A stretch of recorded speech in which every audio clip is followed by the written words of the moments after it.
আল Shefa homeo medical.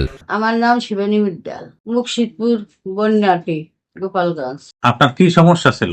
আমার diabetes ছিল, তারপরে মাজা, হাত পা, গিরে গাছ সব জায়গা প্রচন্ড বিষ ব্যথা করতো। খুব খারাপ লাগতো, ভালো লাগতো না, মানে কথা চোখ দিয়ে জলও বেরোয় যেত এই যন্ত্রণার গাইতে। Al Shefa homeo medical, doctor Habibur Rahman স্যারের নিকট চিকিৎসা নেওয়ার পর এখন আমি সুস্থ আছি। আসসালামু আলাইকুম, মোহাম্মদ ফুল মিয়া। আমার মেয়ের কানের ভিতরে ধপধপ করতো, মাথা ধরে পড়তো, সবসময় থাকতো। এর জন্য অপারেশনও করছিলাম। একটা টনসিল ফেলা দিছিল, সেটা ভালো না হয় এইখান থেকে এসে দেখানোর পর ভালো হয়েছে।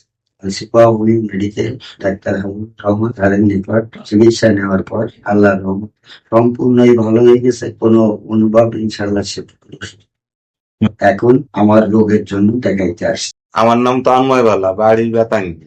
আমার ছেলে ওর কি সমস্যা ছিল? বাড়ি গুঁড়ো কৃমির সমস্যা। এর বাড়ি গুঁড়ো কৃমি ছিল, অনেক এত ওষুধ খাওয়াইছি, তা পরিবর্তন আমি বুঝিনি। কেমন কি করতো?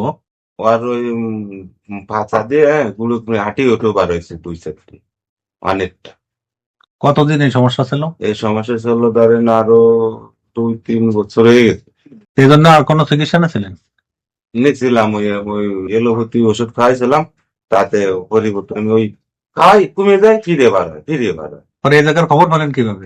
এই জায়গায় আমি অ্যাডে দেখছিলাম, অ্যাডে দেখছি, অ্যাডে দেখলে আমি এই জায়গায় চলে যাই, সময় হলে যাই। তো এবার নদী ওই জায়গায় যাই করে ওষুধ খাই নিয়েছি। এই জায়গায় ওষুধ দিয়েছেন কয়বার? আগে একবার খাওয়াইছি, এই একবার খাওয়ানি তো পুরো সুস্থ হয়ে পর এই যে এইটুকু। আল শেফা হোমিও মেডিকেলে আসে ডাক্তার হাবিবুর রহমানের কাছে তো ওষুধ নিয়ে এখন পুরো সুস্থ, না এখন আর সে সমস্যা নেই। আমাদের ঠিকানা আল শেফা হোমিও মেডিকেল, চানমারি জামে মসজিদের সামনে, মেইন রোডের দক্ষিণ পার্শ্বে, নতুন শহর, মাদারীপুর। মোবাইল 01304465277 অথবা 01956343749।